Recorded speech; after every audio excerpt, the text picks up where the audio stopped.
Hi, everybody. Great to see you all on this. I usually have to give my weather report on this gray day, but at least it's not snowing. And I hope all of you who have the colds and coughs that are going around are feeling better if you have had them. We have a wonderful program today. It's really going to be a great one. It's Staying Vital and Engaged Programs to Sustain Our Lives.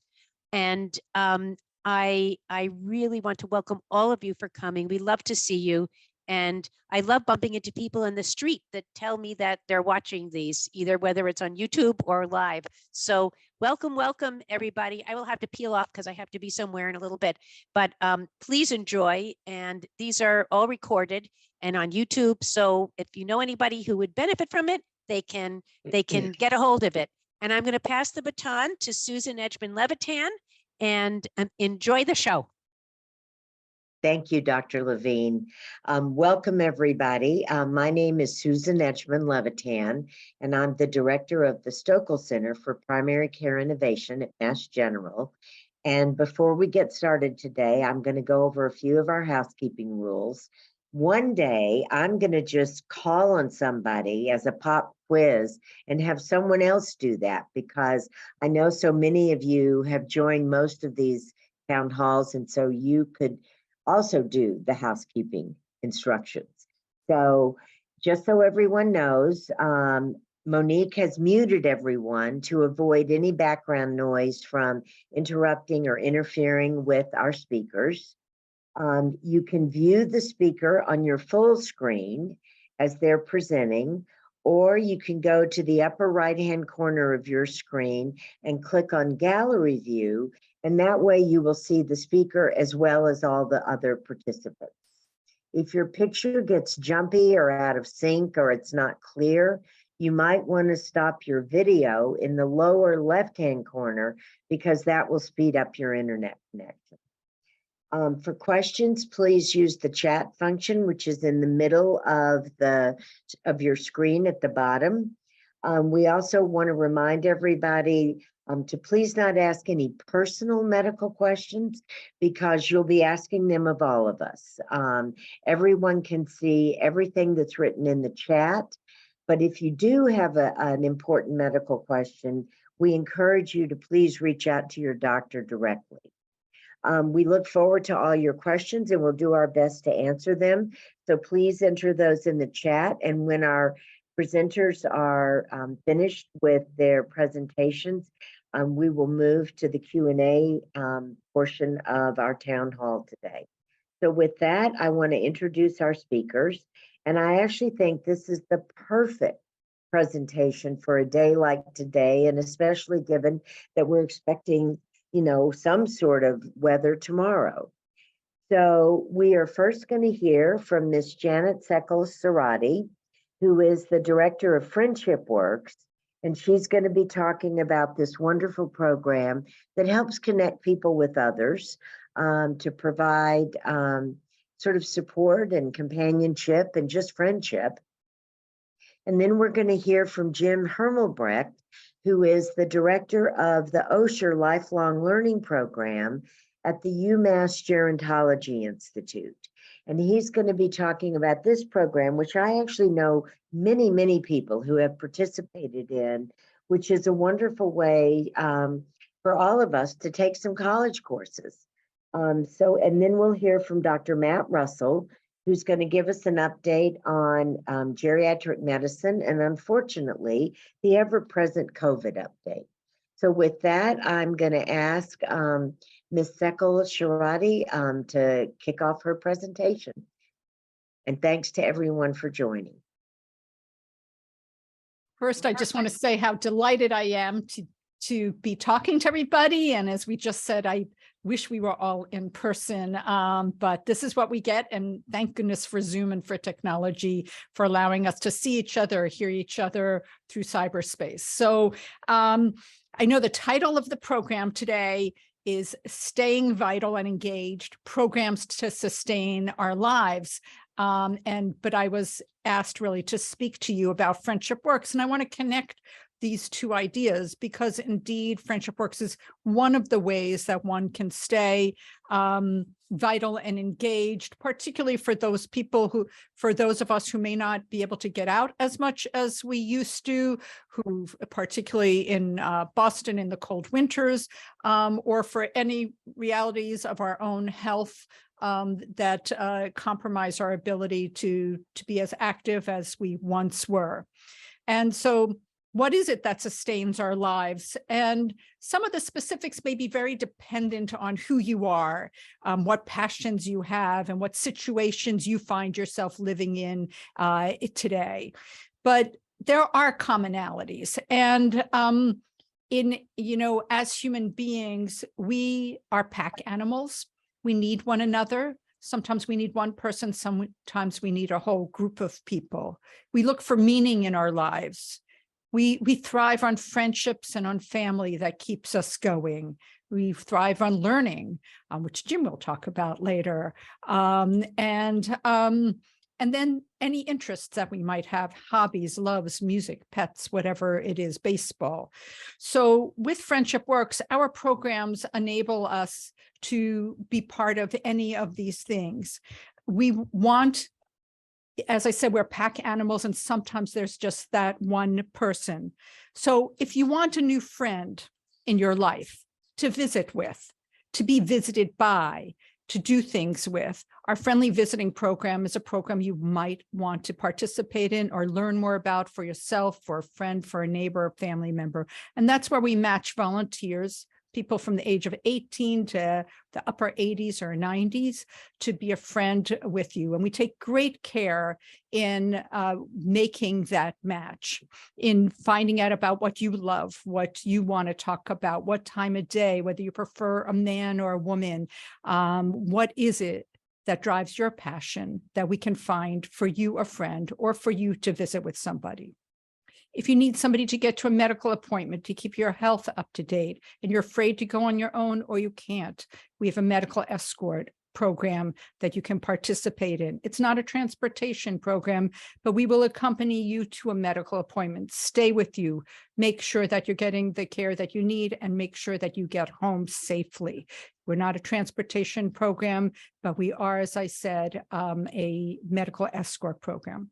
If you want or desire help for a specific project, you need it to get papers filled out, to help clean out a closet that you can't reach and figure out what to throw away, how to place something in a different cupboard so that you can reach it now, what to give away. We could have somebody come one time that we have vetted and make sure is safe to come into your home with you and to do that project. Sometimes it may be that you want to buy your own winter coat and you have nobody to go with you. We'll find a volunteer that's caring to go with you. And if you feel you can do that with somebody else and be their friend in that way, we will also find a match for you. We serve all of Boston, wherever the mayor's the mayor, all of Brookline, and Newton, Somerville, and Cambridge with our Friendly Visiting programs. We're bilingual, Spanish and English. We'll also find a volunteer for you if you need somebody who speaks another language, or if you speak another language, we'd love to know that. We also have a pet visitation program, but that is really our outreach to anybody who's living in an assisted living or nursing home. And we have a music program. That's our outreach to people who are living in senior housing. And if you live in senior housing and you'd like to have our FriendshipWorks program come, you can let us know about that as well. So basically, really everything that we do is about creating connection. It's about reducing our isolation. It's about finding a way to be engaged, a reason to wake up in the morning, a way to give. And we believe that all of us are both givers and receivers in life. So that's why we're called FriendshipWorks, because friendship is two ways. And we never, ever want anybody to be ashamed to say that I feel lonely or I'd like a new friend, because throughout life, our friends come and they go. We have those who say, make new friends. One is silver and the other's gold. So if we're lucky, we have friends that we've had for years. But throughout life, we find new friends because we also find new interests. We live in different circumstances. And FriendshipWorks is there for you to volunteer or for you, if you would like to participate in any of our programs. When somebody comes to visit you, I feel like you're a welcoming host to them. So I would be welcome to answer any questions. I tried to keep it short for everybody. And also, I believe that MGH will be sending out some information about us after the program with some contact information. And I'm happy to engage in conversation. So thank you very much. I will tell you one thing. We do have, if you need friendly helping, we right now we have a waiting list for our friendly visitor program, but we are open to requests right now for any friendly helping or medical escorts at the moment. And so I just wanted you to know that. And also that every year we have a walk to end elder isolation. This year we are combining with what we are calling an elderbration, a celebration of aging and of elderhood. And with our walk to end elder isolation, it's always the Sunday after Mother's Day, this year, May 21st. And if there's any way you would like to be involved with us, please ask us. We can put you on our mailing list and get you that information. Thanks so much. And Jim, I think I'm going to pass the baton on to you. Yeah, we will. I just want to encourage everyone to enter questions in the chat, and we will cover all the questions after Jim finishes. So Jim, go ahead. Thank you so much, Janet. That was a great presentation and information on FriendshipWorks. You know, I think a common theme that you'll hear from Janet and myself is the importance of getting involved and becoming engaged to kind of combat that loneliness that folks might be feeling, especially during these winter months, but at any time of the year. And so I'd like to take a little time to talk to you about the Osher Lifelong Learning Institute that is housed here at the University of Massachusetts, Boston in Dorchester, and we're within the Gerontology Institute. You know, first, I think I would describe Ollie as a community of older adults who come together simply for the love of learning. We are a membership-based organization that is also run by the members themselves.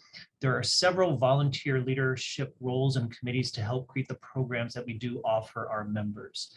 So all of our programs center around lifelong learning. And I think one way to look at lifelong learning is that we all have this inner natural curiosity to just keep learning. So lifelong learning is this continual pursuit of obtaining and developing knowledge and understanding about a variety of things. A lot of lifelong learning programs can easily say that, you know, curiosity never retires. And I think through our programs, you know, we can help keep people engaged and connected with one another. So the great thing about lifelong learning that studies have shown, and it's not just lifelong learning, it's any activity that keeps the mind active. And I think a wonderful byproduct of the programs that we offer is the social connections that are made with folks that are taking our programs. So the majority of our programs include courses and presentations that are offered both online via Zoom and in person. Our courses on average last 5 to 6 weeks and meet once a week for about 90 minutes. And then our presentations just occur one time and typically last an hour over the noon time. Our topics range from history, literature, films, and exercise to current events and art. We like to say there is no homework or test. These are non-credit, non-degree courses and are meant to really enrich people's curiosity. So the folks who teach for us, they create their own courses. So these are not necessarily UMass Boston courses, but these are courses that are created and developed by volunteers. And we do have some teachers who are graduate students here at the universities. We also like to say that a way to be engaged with lifelong learning is to teach a course or to present a presentation. And you don't need to be a member of Ollie in order to have this opportunity to teach your passion, teach your expertise. A great thing about lifelong learning and older adults is that, you know, with older adults, they're bringing their life and lived experiences into a classroom setting. So the conversations that happen around a certain topic or area are very much more enriched because our older adults are providing such wonderful experiences that are so valuable to really include in everything.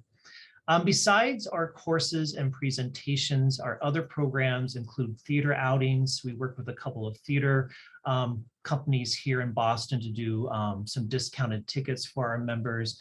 We have a few social groups that kind of center around a topical area, a couple of book groups. We have a knitting group. We have special events, and then we do have some travel opportunities that are slowly coming back as we kind of find ourselves coming out of this COVID pandemic, the COVID fog. One thing that, and I will place a link later in the chat, is we are offering free programs right now. We are offering free winter programs for both our members and our non-members alike. These programs go through the end of February and are available online via Zoom. We also offer free programs in the summer during the months of July and August. And I think these free programs can allow non-members a chance to really experience Ollie and hopefully encourage you to kind of consider about becoming a member. The other thing that we will provide information on is our spring courses. So once the spring or the fall semester begins, you need to be a member to enjoy our programs. So our spring semester and our catalog is out and available. We can easily send it to you, or you can find it online. Our spring semester starts in March. And like I said, we are a membership-based organization, so there is a membership fee involved, and there's an annual fee. To be a full member where you can take the courses is $225 a year. And then for another level is $100 a year, and you can do everything we offer except for the multi-week courses. Through the generosity of donations and contributions, we do offer financial assistance because we know that not everyone can perhaps do the membership fee. So we do have a very simple scholarship form that folks can fill out and just kind of tell us why they want to be a part of the Ollie at UMass Boston. And then we are able to award financial assistance to meet the membership fees. Our in-person locations, so when we start our spring courses, we have in-person locations here at the UMass Boston campus, but we also have in-person programs at the public libraries in Hingham and Braintree. So that is just a very brief overview of what Ollie, the Osher Lifelong Learning Institute, is here at UMass Boston. There are several, I need to just say there are several lifelong learning programs throughout the state of Massachusetts. There are several within Boston or the outlying areas of Boston. So I encourage folks that maybe if Ollie at UMass Boston is not for you, there's a lot of other Ollie lifelong learning programs out there for you. But we do hope that you check us out, and we'll kind of get you that information about the free program. So Susan, I think I'm going to turn it either back over to you for Q&A, or maybe we're going to Matt for the update on the COVID and other. Yes, we're going to go to Dr. Russell. Yeah. Okay. Great. Excellent. Thank you so much to both of you. This was, this is a topic near and dear to our heart. As you know, one of the reasons why we started the Geriatric Medicine Town Hall is because we were at a time of extraordinary isolation, and people needed information, but they also needed a sense of community. And so this is something that we firmly recommend as part of affirmative aging, just positive aging, is staying in connection and trying to be meet your social outlet needs, because we are like, those of you who are my patients, you've probably heard me say this, humans are like neurons. If we are not connected to other neurons, we atrophy. And it's so important to avail yourself in such a state as this, where we have so many resources. It's really sort of opportunities on the table that you should just really, really seek out. So I'm just so grateful for Janet and Jim's work and advocacy in this area. My work would not be complete if I didn't touch base a little bit on the viral crud that is persisting this winter. So I'm sure many of you have heard in the news that this has been a pretty devastating upper respiratory season, with a lot of flu, a lot of coronavirus, and respiratory syncytial virus. Fortunately, it looks like the 2-week average of COVID is decreasing. Influenza remains at a very high level. If you have not yet received your influenza vaccine and you're over the age of 65, make sure you get that as soon as you can. It's the high dose version for folks over age 65. For the other viruses that are floating around, and indeed for influenza and for COVID, we recommend the usual masking indoors if you are not at home, and hand hygiene and social distancing in a way that just prevents the normal exposure to things like COVID. There are treatments for both COVID and influenza that can help to mitigate the symptoms. So if you do test positive for coronavirus, again, make sure you contact your healthcare provider and let them know, because you may be eligible for treatment. Similarly, if you're having classic influenza symptoms, there are some antiviral medicines that your provider may be able to prescribe to you. But again, you have to always check with your provider first, because sometimes they might want to have you come in and get tested for all three of the main ones that are in this season: influenza, RSV, and coronavirus. That was my main update for the viral vent.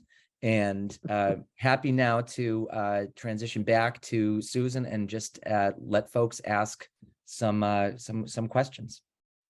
Okay, thank you, Dr. Russell. So Janet, we've got some questions for both of you, but Janet, if you could maybe say a little bit more about how you vet the volunteers that work with FriendshipWorks. Sure. Like I said, first of all, I just want to reiterate that we really try and make a very good match for everybody. We're kind of matchmakers. We personalize everything that we do, so we won't match anybody with just anybody else. We try and find the interests and the of the volunteer, time of day, where somebody lives, as well as of the person who's at home, who's being visited, or who needs a medical escort, and even for our friendly helping programs. So we vet, on our website, there's a volunteer form people can take, or we can send one to you and people fill that out. We do then we have a coordinator speak to the potential volunteer, find out why they're volunteering, what they're looking for, what interests them, and having a relationship, because again, it's two ways. We do a CORI check, a criminal background check, on all of our volunteers, and we also do usually 2 reference checks. So somebody who's a friend, a colleague, somebody they work with, to make sure that the person who's volunteering is somebody that we feel we can say that we have heard that they are responsible, and that this is something they really want to do. And so I hope that answers it. We also find out, what if they speak different languages, and how whether they can make the commitment to volunteering. We ask for at least an 8 to 10 month commitment for friendly visiting. Sometimes it's a little bit different for our medical escort, and pet visitation is also 8 to 10 months, where somebody goes with their dog or cat or other animal. Thank you. And I think also there was a question, although I'm having a little bit of trouble with the chat, but I think there was a question about how to get in touch with you, and you had entered some information in the chat, but maybe if you could just say that in case people can just easily write it down.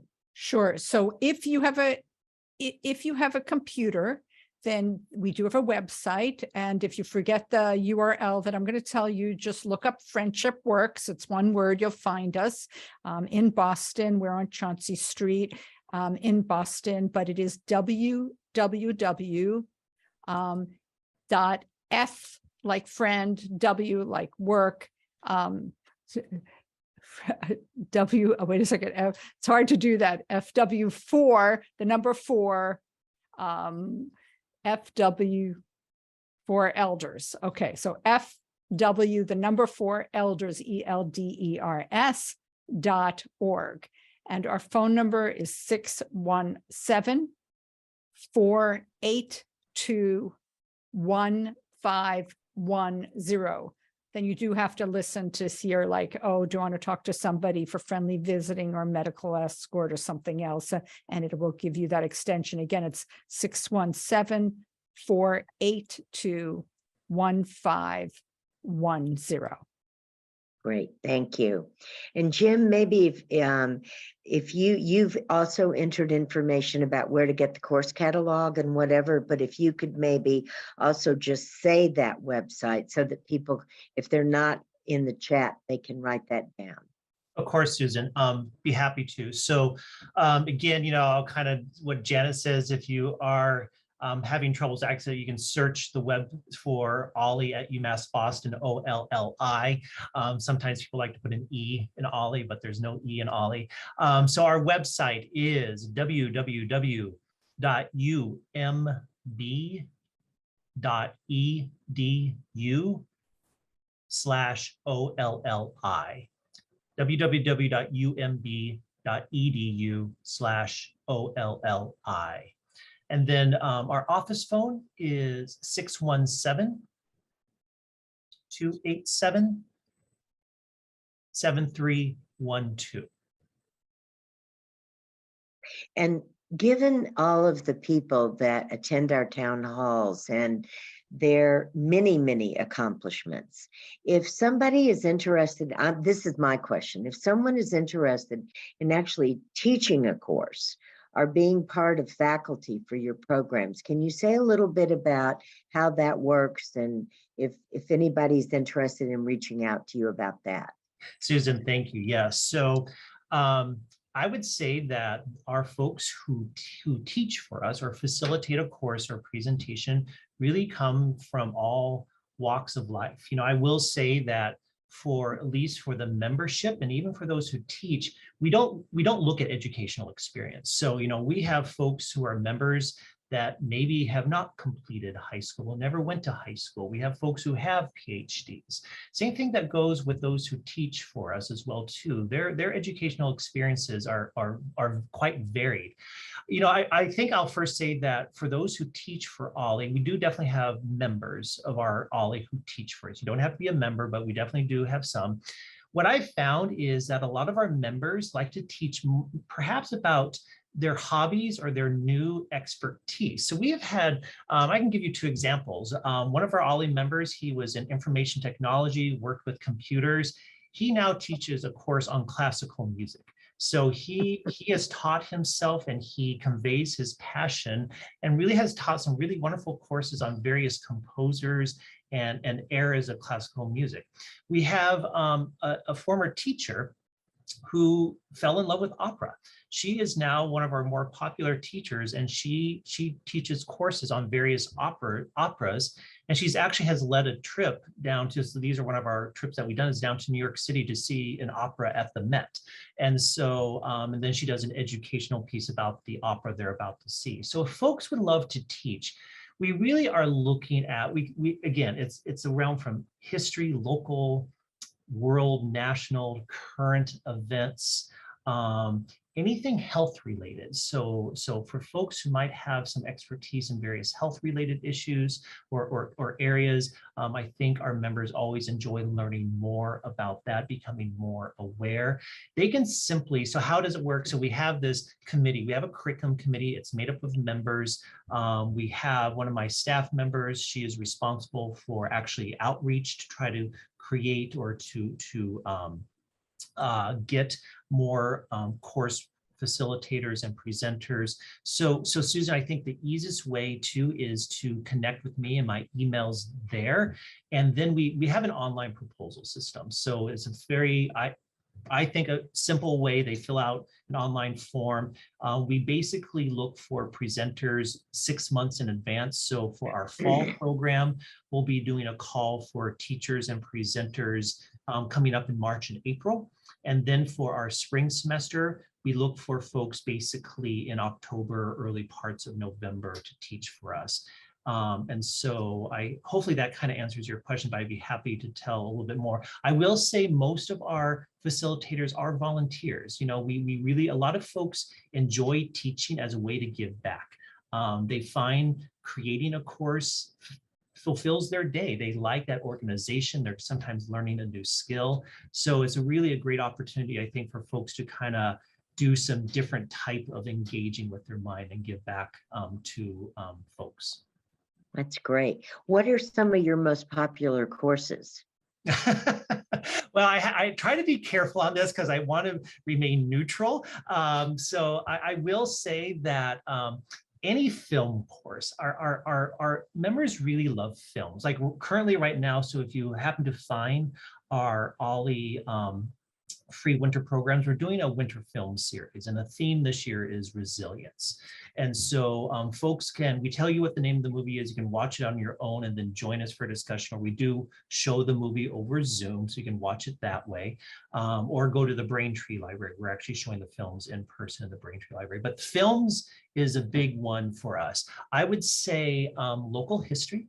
Whenever we have a course on history or history on wars, folks really enjoy learning a little bit more about conflict.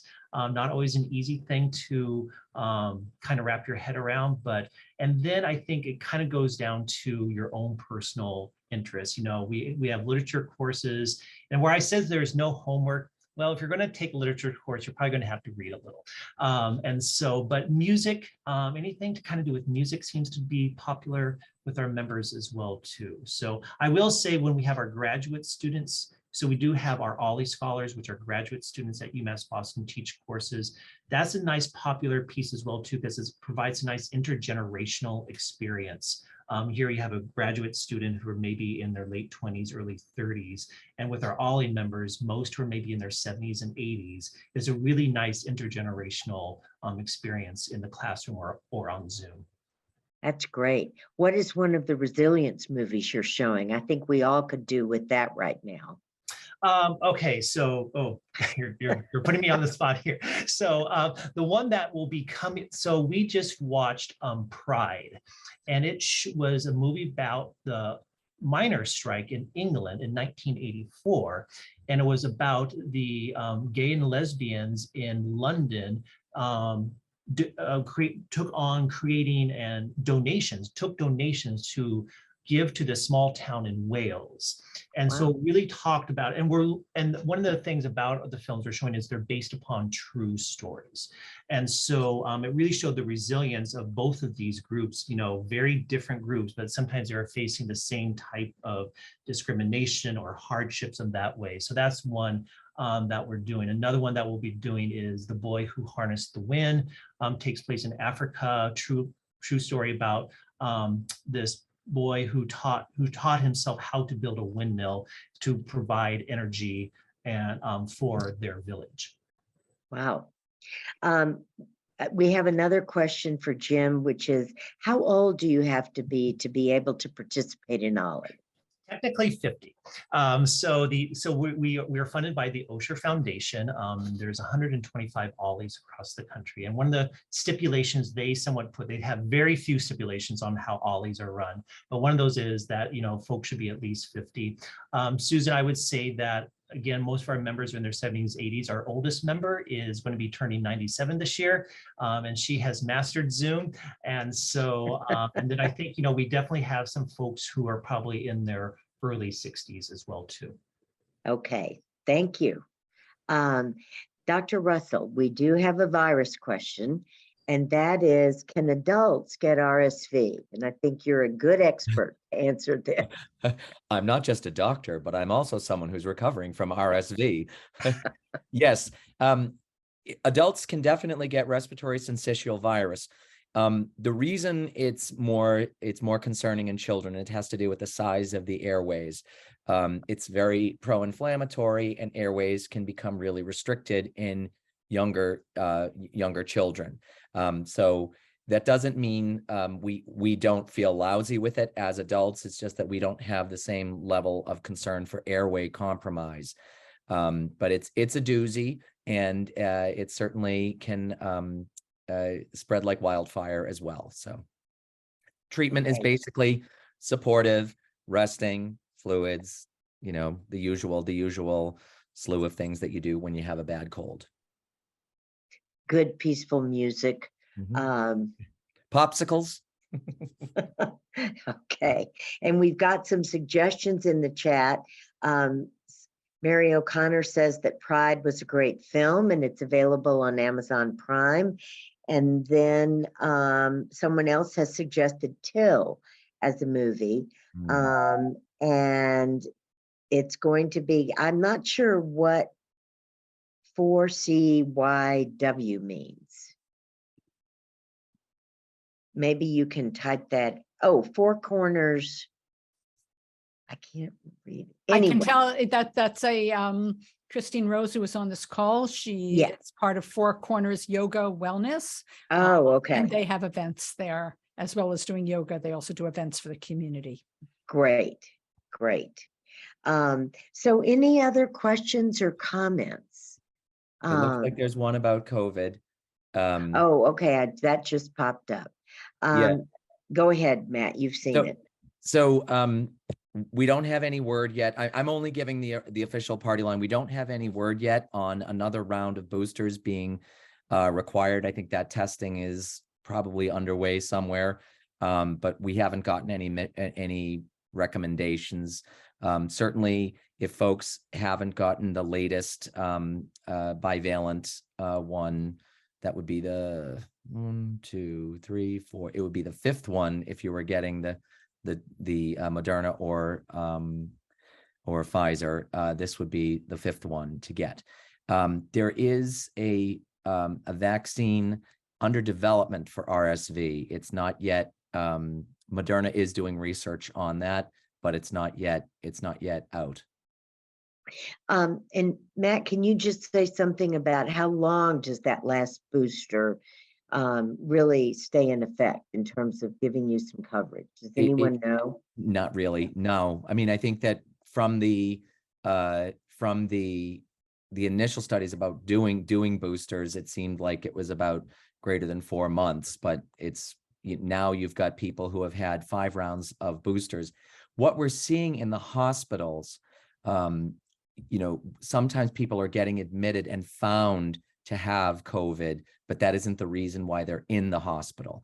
And the management of COVID is a lot less scary now than previously. I mean, it's still obviously a concern for us as we're older and might have immune suppression.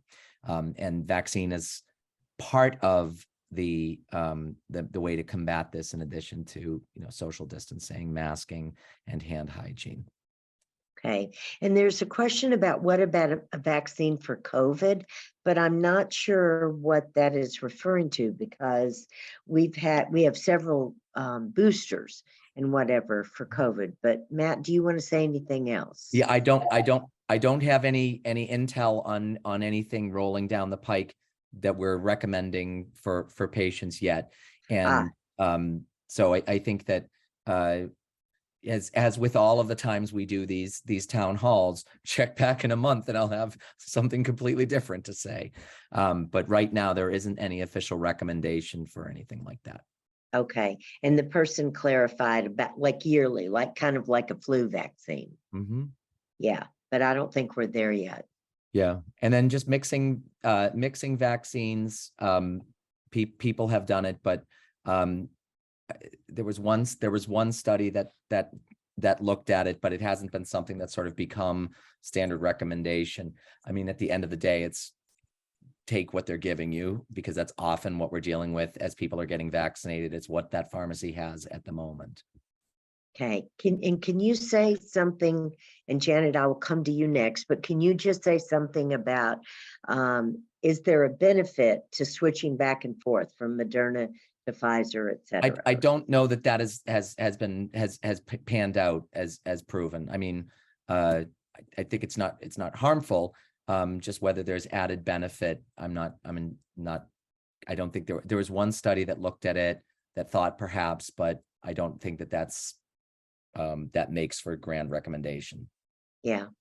Janet, you were going to add something. Yeah, I just wanted to, since we're talking about health and learning, I just wanted to kind of have my say that, and it seems to me that everybody on this call is obviously engaged in life and learning, because you wouldn't be on this call if you weren't, but also for yourself and for others. I mean, one of the things to boost your immunity, and they're finding all the science, the neuroscience, is to be engaged, to have friendships, to have relationships. There's a lot of new studies out in the last few years, in the last 10 years, that even having one friend makes a huge difference in your life. Having several is great, but making sure that you don't spend too much time alone or without the companionship in one way or another of another human being or an animal or purpose. And that will help boost your health, and help you get over it quicker. It's not a guarantee, but there's a lot of, you kind of know that intuitively, because we all know that when we have something to look forward to, we kind of push ourselves to get out and going, but sometimes we forget about that. But now the science is catching up with what we know intuitively and proving that. So I just want to encourage people to go learn something new with Jim, to come to call FriendshipWorks if you want to volunteer, if you want a new friend, if you want a friend to come to visit you or need some support. I always say you're never too old to have a new friend, and you're never too young to have an old friend. Please, we welcome everybody to participate in whatever way makes sense for them, or to share the word with others. All of our That's great. services are free. I just want to let you know to older adults. That's wonderful. Well, I think I don't see any new questions, but I do want to just do a little infomercial for our town halls. We're going to be hosting a town hall on February 23rd at 2 p.m. And in this one, it's Valentine's month, and we're going to be focusing on closeness and intimacy as we age. Something that I think goes very much along with the importance of having community and friendship, et cetera, that we're talking about today. The other thing I want to mention is that we are always interested in hearing from you about any topics that you would be interested in learning more about here. There's nothing that is, out of bounds for us to see if we can find a speaker on. And I think that in the future, we're hoping to do a town hall on sleep and the importance of sleep, which I think should be very interesting and helpful. It might be just in time for switching back to daylight savings. Always a fun adventure. So let me see if there are any more questions. Matt, would you like to add any? Oh, we got one. Oh, okay. Monique just put in her email and information if you have ideas for other topics that you'd be interested in. Matt, anything else you'd like to add? I do want to just add a special promo for next month's town hall about sexual health and intimacy as we age. And one of our internal medicine residents will be presenting this. So, one of the things that this program is important for is physicians learning to speak to patients in teaching moments like this.